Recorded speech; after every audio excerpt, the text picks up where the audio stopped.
Have you ever noticed that the wisest people often speak the least?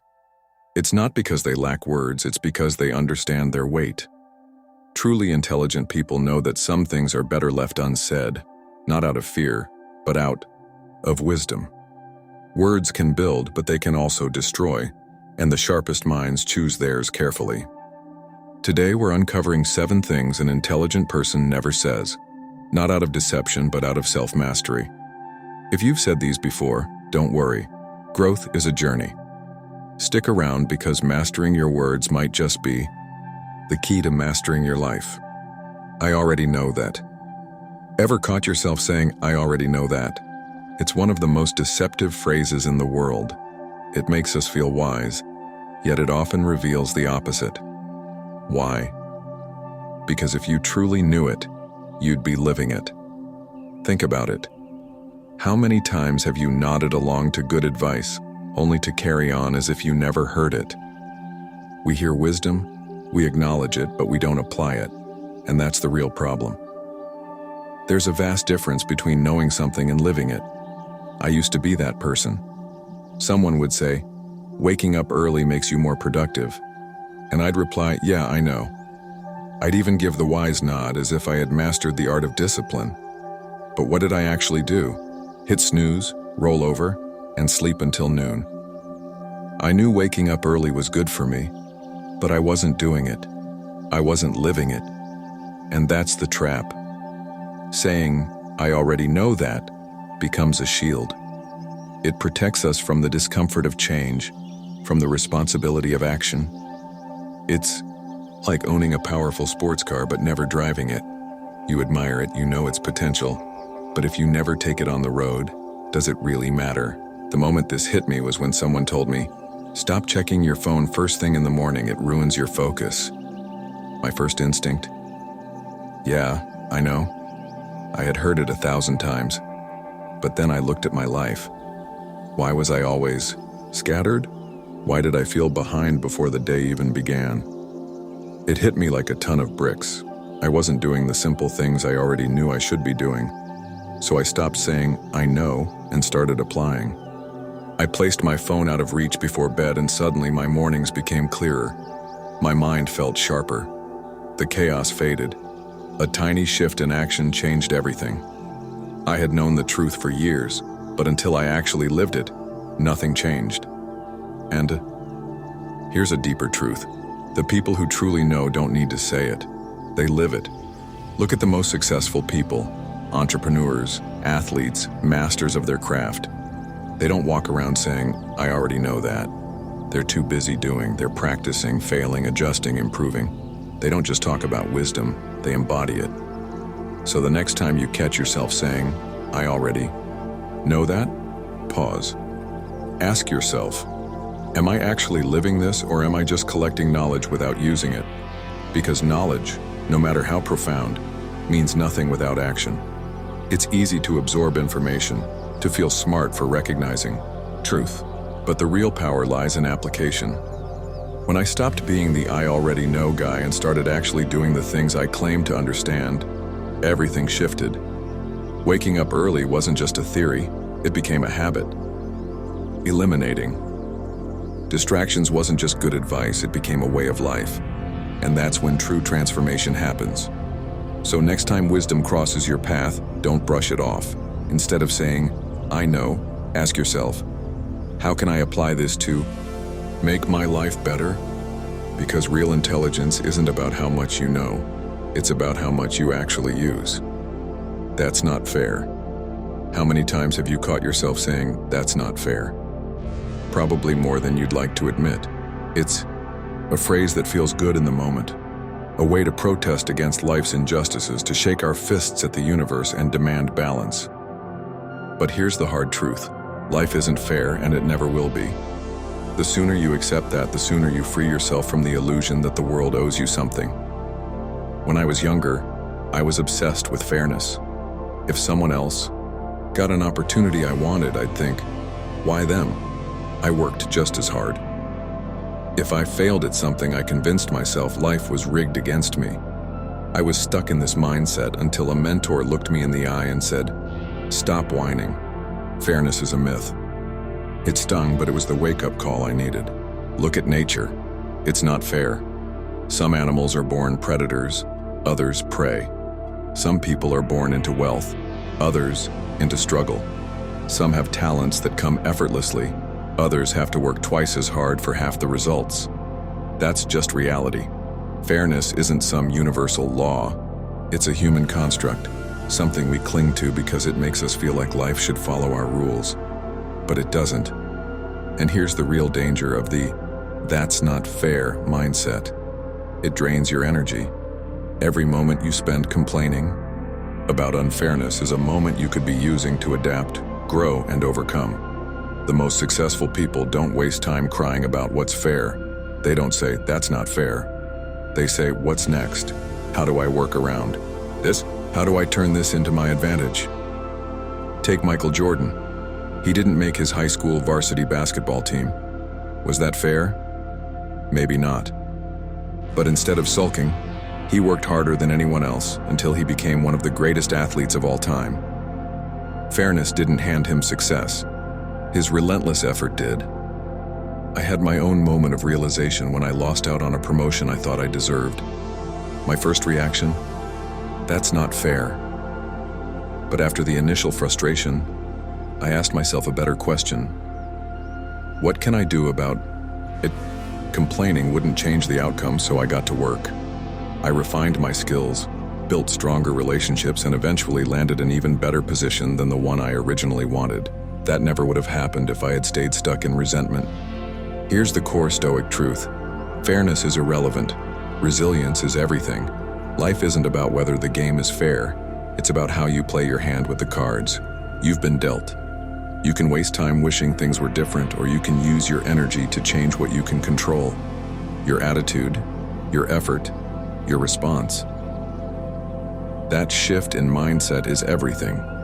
It's the difference between being a victim of your circumstances and becoming the architect of your own success. So the next time you catch yourself saying, "That's not fair," pause. Take a deep breath. Instead of dwelling on what you can't change, focus on what you can. Because fairness was never the point. Strength, resilience, and adaptability are. I deserve this. The trap of entitlement. I deserve this.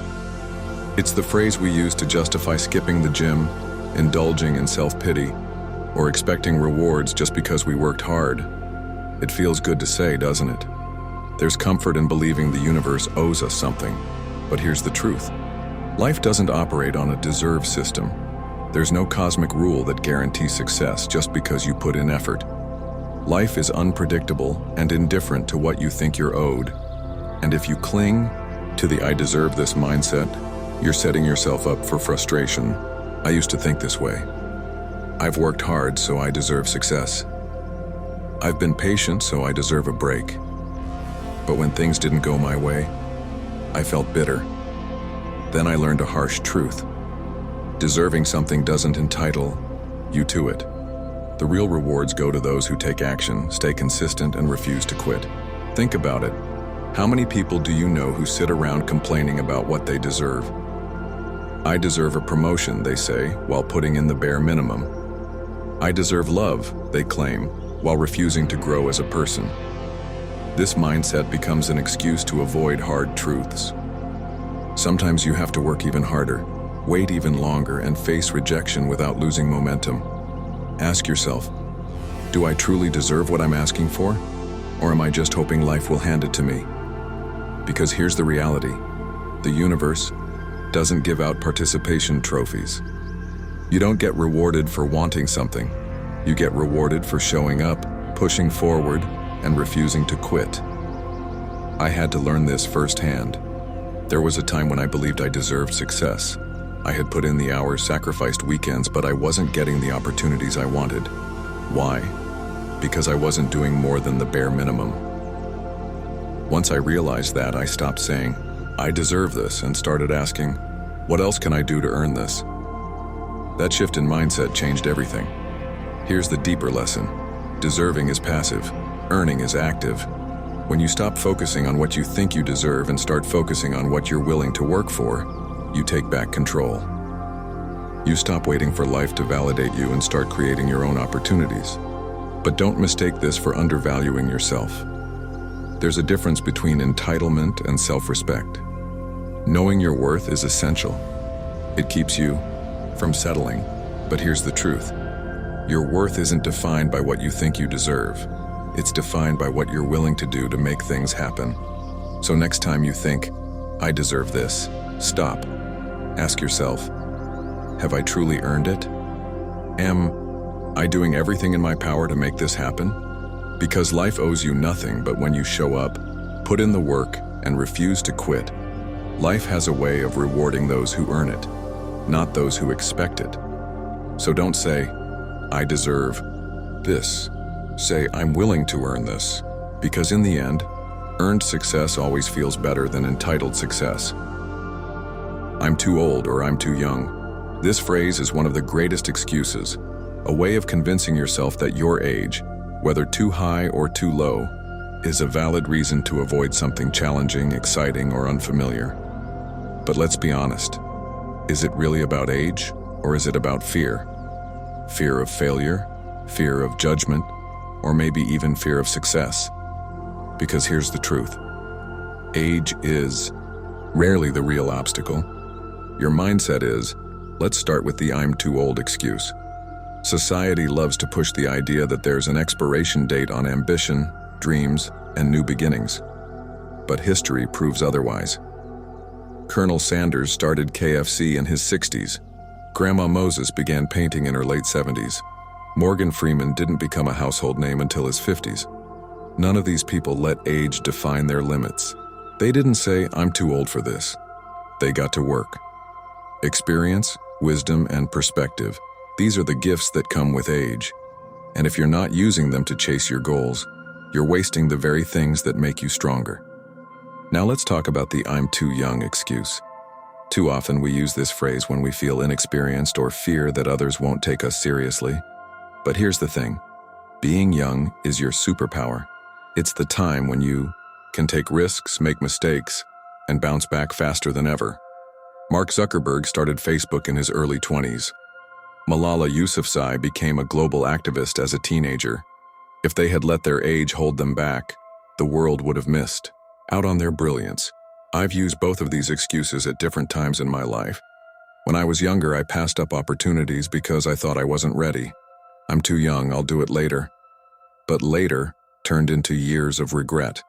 Then, as I got older, I caught myself thinking, maybe it's too late for me to try this. But every time I pushed past those doubts, I found growth, success, and new possibilities waiting on the other side. Here's the deeper lesson. Age is just a number. It's your belief about that number that binds your potential. The I'm too old or I'm too young excuse is nothing more than a mindset trap, a way to stay in your comfort zone.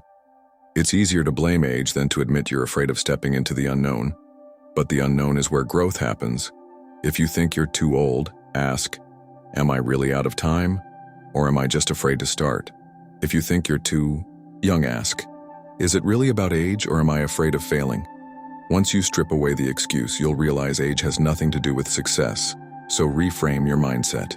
Instead of saying, I'm too old, say, I have the wisdom and experience to make this work. Instead of saying, I'm too young, say, I have the energy and fresh perspective to make this happen. Age only limits you if you let it. Whether you're 18 or 80, you have the power to take action, pursue your dreams, and create a meaningful life. Stop using age as an excuse. Start using it as an advantage. They're just lucky, the ultimate cop-out. When we see someone succeed, whether in business, fitness, relationships, or life, it's easy to dismiss it as luck. It's comforting, isn't it?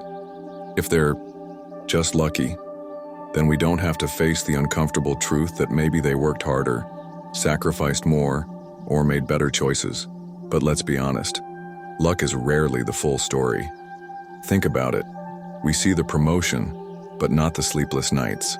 We see the thriving business, but not the years of failures. We see the fit body, but not the countless times they said no to junk food. Labeling someone's success as luck is like watching the final scene of a movie and pretending the rest of the story never happened. Sure, Luck exists, being in the right place, meeting the right person, getting an unexpected opportunity. But here's the truth.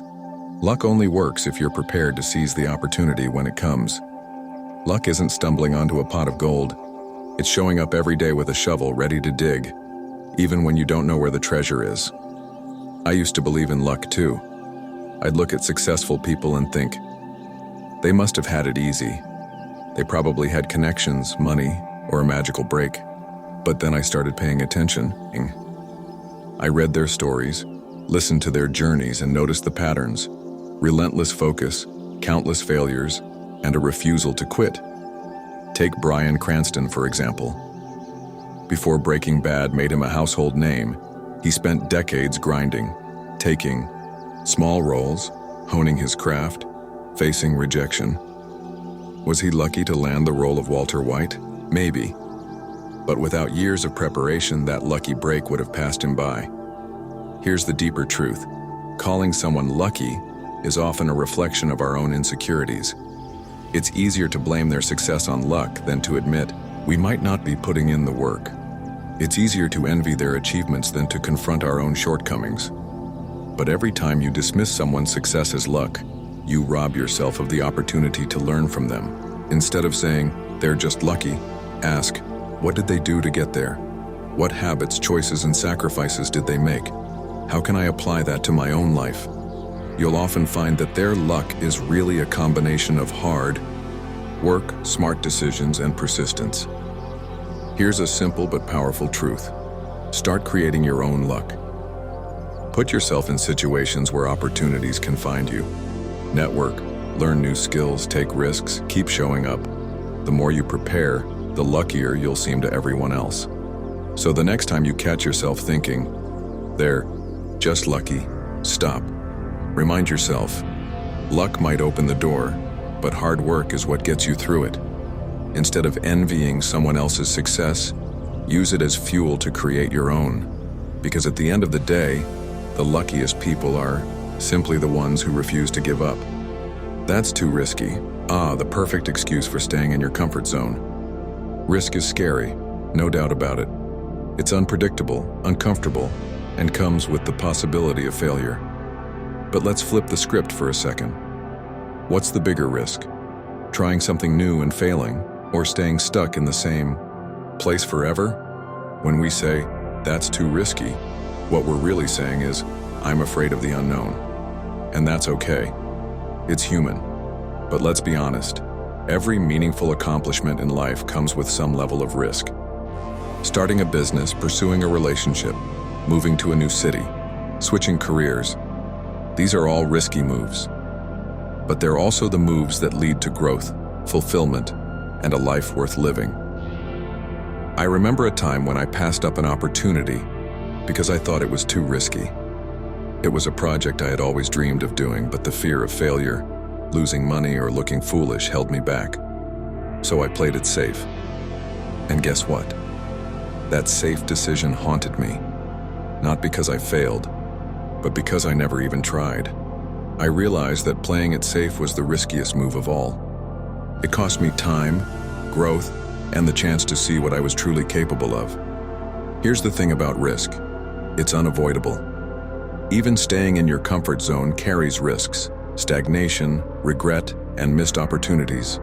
Life itself is a risk. You could wake up tomorrow and face something unexpected. So why not take risks that are aligned with your goals and dreams? Continue. Thank you for watching. Please subscribe to our channel, like and share.